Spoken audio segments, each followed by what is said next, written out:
Hello dear friends, स्वागत है आपका अपने यूट्यूब चैनल एसडी एजुकेशन पर। आज है 11 जुलाई 2025 और हम बात करेंगे रेगुलर की तरह आज के most important current affairs question के बारे में।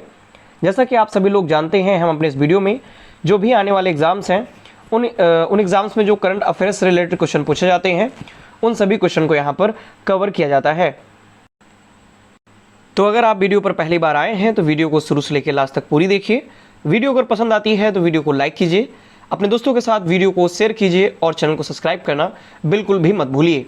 बढ़ेंगे वीडियो में आगे की तरफ, बात करेंगे आज के पहले प्रश्न की। आज का पहला प्रश्न है, हाल ही में राष्ट्रीय मत्स्य पालक दिवस कब मनाया गया? तो जो राष्ट्रीय मत्स्य पालक दिवस है ये कब मनाया जाता है? तो ये मनाते हैं हर साल 10 जुलाई को, यानी कि ऑप्शन नंबर ए प्रश्न का सही जवाब हो जाएगा। इसके बारे में अगर हम डिटेल में बात करें तो राष्ट्रीय मत्स्य पालक दिवस हर साल 10 जुलाई को मनाया जाता है। यानी कि मत्स्य पालक का मतलब जो मछली पालन का कार्य करते हैं उनके लिए ये जो दिवस है वो हर साल 10 जुलाई को मनाया जाता है। यह जो दिन है वो उन मछली पालकों के योगदान को सम्मान देने के लिए मनाया जाता है। यानी कि जो मछली पालते हैं उनके योगदान, उनका क्या कुछ योगदान है मछली पालन में, उनको सम्मान देने के लिए ये जो दिवस है ये मनाया जाता है। इस दिन को डॉक्टर एस.एल. चौधरी और डॉक्टर के.एल. अली कुन्ही द्वारा 1957 में सफल कार्प प्रजनन तकनीकी विकसित करने की याद में मनाया जाता है। यानी कि क्यों मनाया जाता है? तो दो डॉक्टर हैं एच.एल. चौधरी और डॉक्टर के.एच. अली कुन्ही, इन्होंने 1957 में सफल कार्प प्रजनन तकनीकी विकसित की थी, इसीलिए इस दिन को मत्स्य पालक दिवस के रूप में मनाया जाता है। और ये इंपॉर्टेंट क्वेश्चन है, मछली पालन से संबंधित जो क्रांति हुई थी उसको ब्लू रिवॉल्यूशन के नाम से जाना जाता है, नीली क्रांति के नाम से जाना जाता है। तो कई बार ये क्वेश्चन भी पूछा गया है। अगला क्वेश्चन है, हाल ही में किस राज्य ने एक जिला एक व्यंजन के रूप में प्रचारित करने का निर्णय लिया है? जैसे वन डिस्ट्रिक्ट वन प्रोडक्ट विकसित किया गया था यूपी के द्वारा, उसी प्रकार से उत्तर प्रदेश में ही एक जिला एक व्यंजन के रूप में इसको अब विकसित किया जाएगा। यानी कि ऑप्शन नंबर ए प्रश्न का सही जवाब हो जाएगा। बात करेंगे अगर हम डिटेल में तो उत्तर प्रदेश सरकार ने राज्य में पर्यटन को बढ़ावा देने के उद्देश्य से प्रत्येक 75 जिलों में एक स्थानीय व्यंजनों को एक जिला एक व्यंजन के रूप में प्रचारित करने का निर्णय लिया है। इसका जो उद्देश्य है वो है प्रत्येक जिले के एक प्रमुख व्यंजन को बढ़ावा देना। यानी कि जो 75 जिले हैं, हालांकि एक नया जिला बनाया गया था तो अब 76 जिले हो गए हैं। कुंभ मेला जहां पर लगता है उसको एक नया जिला घोषित किया गया था, तो अब 76 जिले हैं। लेकिन यहाँ पर 75 जिलों की जो बात की जा रही है उनमें प्रत्येक जिले में जो एक प्रमुख व्यंजन होगा उसको इस के जरिए, यानी कि एक जिला एक व्यंजन जो ये कार्यक्रम चलाया जा रहा है इसके जरिए उसको बढ़ावा दिया जाएगा। हैदराबाद ही एकमात्र अब तक ऐसा भारतीय शहर था जो कि यूनेस्को के क्रिएटिव सिटी ऑफ गैस्ट्रोनॉमी सूची में शामिल था, लेकिन अभी पिछले ही महीने लखनऊ को भी, यानी जो लखनऊ है इसको भी यूनेस्को की क्रिएटिव सिटी ऑफ गैस्ट्रोनॉमी सूची में शामिल कर दिया है। अगले क्वेश्चन की ओर बढ़ेंगे। अगला क्वेश्चन है, हाल ही में कौन सा राज्य सतत विकास लक्ष्यों यानी एसडीजी सूचकांक में 67 अंक तक पहुंचकर परफॉर्मर से फ्रंट रनर श्रेणी में स्थान बनाया है?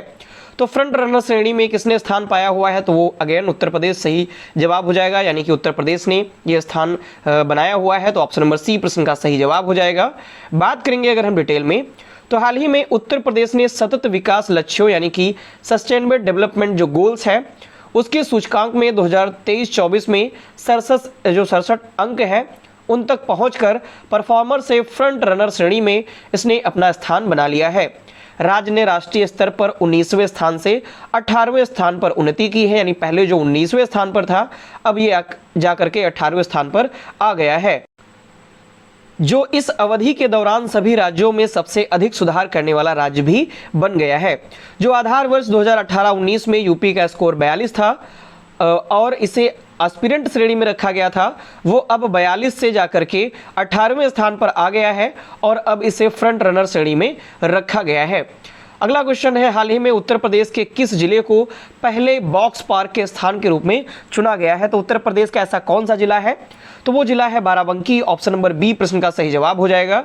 यानी कि जो बाराबंकी जिला है इस जिले को पहले बॉक्स पार्क के रूप में स्थान दिया गया है या इसे चुना गया है।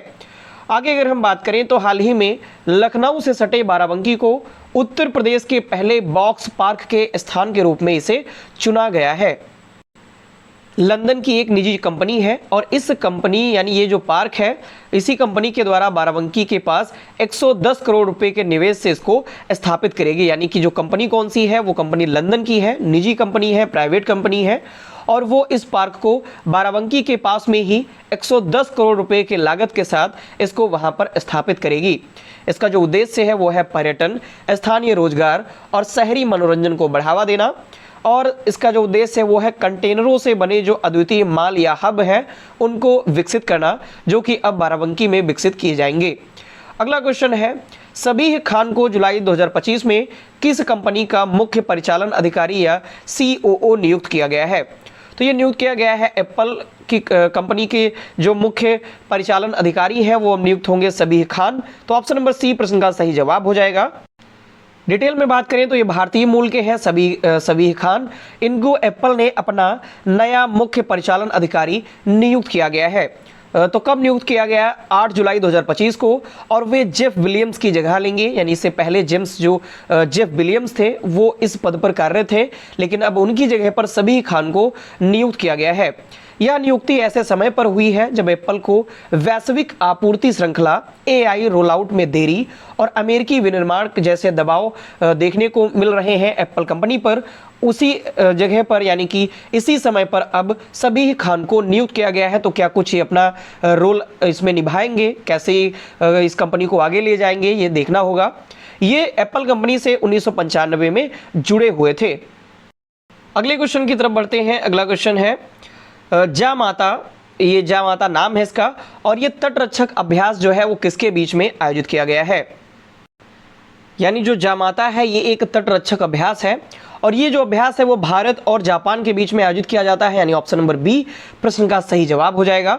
बात करेंगे अगर हम डिटेल में, तो भारत और जापान के बीच समुद्री साझेदारी को और सुदृढ़ करने के लिए चेन्नई तट पर जामाता नामक संयुक्त तटरक्षक अभ्यास शुरू किया गया है। इस अभ्यास में दोनों देशों के तटरक्षक बल भाग ले रहे हैं, और ये जो नाम रखा गया है इसका जामाता, इस नाम का जो अर्थ है वो जापानी भाषा में जो जामाता नाम का अर्थ होता है वो होता है बाद में मिलते हैं। इसकी जो समय अवधि है यानी 7 जुलाई से लेकर के 12 जुलाई 2025 तक ये अभ्यास किया जाएगा। और जो जहाज इसमें शामिल है इस अभ्यास में उसका नाम है JCGS इत्सु कुशिमा। ये इस जहाज का नाम है जो इसमें शामिल है इस अभ्यास में। अगला क्वेश्चन है, हाल ही में किस देश ने अपनी पहली महिला राष्ट्रपति के रूप में डॉक्टर जेनिफर गेरलिंग सीमंस को चुना हुआ है? तो ये चुना गया है सूरीनाम देश में। ये पहली महिला राष्ट्रपति के रूप में चुनी गई है। ऑप्शन नंबर बी प्रश्न का सही जवाब हो जाएगा। आगे अगर हम बात करें तो हाल ही में सूरीनाम की संसद ने डॉक्टर जेनिफर गेरलिंग सीमंस को देश की पहली महिला राष्ट्रपति के रूप में निर्वाचित किया गया है। वे 2025 से लेकर के 2030 तक के कार्यकाल के लिए राष्ट्रपति पद संभालेंगी। अभी हाल ही फिलहाल में जो सूरीनाम है वहां पर संसदीय चुनाव हुए, यानी 25 मई को वहां पर चुनाव हुए थे। और इस चुनाव में पूर्व राष्ट्रपति देसी बाउर तेरसे की जो पार्टी रही नेशनल डेमोक्रेटिक पार्टी, इसने 18 सीटें जीती, जबकि प्रमुख विपक्षी दल प्रोग्रेसिव रिफॉर्म पार्टी ने 17 सीटें जीती हुई थी। आगे बढ़ेंगे अगले क्वेश्चन की ओर। अगला क्वेश्चन है, 11वां भारत मक्का शिखर सम्मेलन किस संगठन द्वारा आयोजित किया गया था? तो हाल ही में अभी 11वां भारत मक्का शिखर सम्मेलन आयोजित हुआ, और ये किस संगठन द्वारा आयोजित किया गया? तो ये आयोजित किया गया फिक्की और ICAR IIMR के द्वारा। यानी ऑप्शन नंबर बी प्रश्न का सही जवाब हो जाएगा। बात करेंगे अगर हम डिटेल में, तो हाल ही में नई दिल्ली में भारतीय वाणिज्य एवं उद्योग महासंघ यानी फिक्की और भारतीय मक्का अनुसंधान संस्थान यानी ICAR और IIMR द्वारा 11वां भारत मक्का शिखर सम्मेलन आयोजित किया गया। इसमें केंद्रीय कृषि जो मंत्री हैं शिवराज सिंह चौहान, इन्होंने हिस्सा लिया, और भारत में मक्का उत्पादन को दोगुना करने की जो योजना है उसको इन्होंने प्रस्तुत की। अगर हम भारत में मक्का उत्पादन की बात करें तो भारत का जो मक्का उत्पादन है 2025 में वो 42.3 मिलियन टन पहुंच गया है। इसे वर्ष 2047 तक 86 मिलियन टन तक पहुंचाने का लक्ष्य रखा गया है। अगला क्वेश्चन है, हाल ही में बिहार सरकार द्वारा गठित बिहार युवा आयोग का मुख्य उद्देश्य क्या है? यानी बिहार युवा आयोग बिहार राज्य सरकार के द्वारा शुरू किया गया है, इसका क्या उद्देश्य है? तो इसका उद्देश्य है युवाओं को रोजगार, प्रशिक्षण एवं सशक्तिकरण उपलब्ध कराना, यानी ऑप्शन नंबर सी प्रश्न का सही जवाब हो जाएगा। और अगर हम बात करें इसके बारे में, तो बिहार सरकार ने आगामी विधानसभा चुनाव से पूर्व बिहार युवा आयोग के गठन को मंजूरी दे दी है। बिहार युवा आयोग का जो गठन है वो राज्य के युवाओं के सर्वांगीण विकास, सशक्तिकरण और रोजगार सुनिश्चित करने की दिशा में एक दूरदर्शी कदम है, जिसका जो उद्देश्य है वो है राज्य में युवाओं को रोजगार के बेहतर अवसर प्रदान करना। अगला जो क्वेश्चन है वो नेक्स्ट और लास्ट क्वेश्चन है आज का। तो क्वेश्चन है, बुल्गारिया के शामिल होने के बाद यूरोजोन में कुल कितने सदस्य देश होंगे? यानी यूरोजोन का मतलब ऐसे देश जिनकी जो करेंसी है वो यूरो होगी, यानी उनकी करेंसी यूरो है, और इसमें बुल्गारिया भी शामिल हो गया है। तो बुल्गारिया के शामिल होने के बाद इनकी जो सदस्य देशों की संख्या है वो अब 21 हो गई है। ऑप्शन नंबर बी प्रश्न का सही जवाब हो जाएगा। बात अगर हम करें डिटेल में, तो यूरोपीय संघ परिषद ने बुल्गारिया को 1 जनवरी 2026 से यूरो मुद्रा अपनाने की अनुमति दे दी है। यानी कि अब बुल्गारिया की जो मुद्रा है वो यूरो होगी। इससे पहले जो बुल्गारिया की मुद्रा थी वो क्या है, आप कमेंट बॉक्स में कमेंट करके बताइए। इसके साथ ही जो बुल्गारिया है वो यूरो जोन का 21वां सदस्य बन गया है, यानी पहले 20 सदस्य थे, लेकिन अब प्लस एक और देश शामिल हो गया है बुल्गारिया, तो टोटल अब यूरो जोन में 21 सदस्य हो गए हैं। यूरोजोन का मतलब होता है उन देशों का समूह जो यूरोपीय संघ के सदस्य होते हुए भी यूरो को अपनी आधिकारिक मुद्रा के रूप में अपनाते हैं। यानी अगर बात करें, यूरोपीय संघ में टोटल 27 सदस्य देश हैं, लेकिन इनमें से सिर्फ 21 देश ही ऐसे हैं जिन्होंने यूरो को अपनी करेंसी माना हुआ है। बाकी जो देश हैं वो अपने देश की ही करेंसी। इस प्रकार से जो बुल्गारिया था वो पहले से ही यूरोपीय संघ का एक सदस्य देश है, लेकिन इसकी जो मुद्रा थी वो यूरो नहीं थी, वो अपने देश की ही मुद्रा इस्तेमाल करता था। लेकिन अब बुल्गारिया 1 जनवरी 2026 से अपनी जो मुद्रा है वो यूरो के रूप में इस्तेमाल करेगा, यानी कि अब बुल्गारिया यूरो जोन में शामिल हो गया है। यूरोपीय संघ एक राजनीतिक और आर्थिक संघ है जिसमें 27 यूरोपीय देश शामिल हैं। तो ये थे आज के हमारे मोस्ट इंपॉर्टेंट करंट अफेयर्स के क्वेश्चन। आशा करता हूँ सारे क्वेश्चन आपको पसंद आए होंगे, वीडियो आपको इन्फॉर्मेटिव लगी होगी। अगर आपको ये वीडियो पसंद आती है तो इसके लिए आप वीडियो को लाइक करें, अपने दोस्तों के साथ वीडियो को अधिक से अधिक शेयर करें और चैनल को भी सब्सक्राइब करें। धन्यवाद।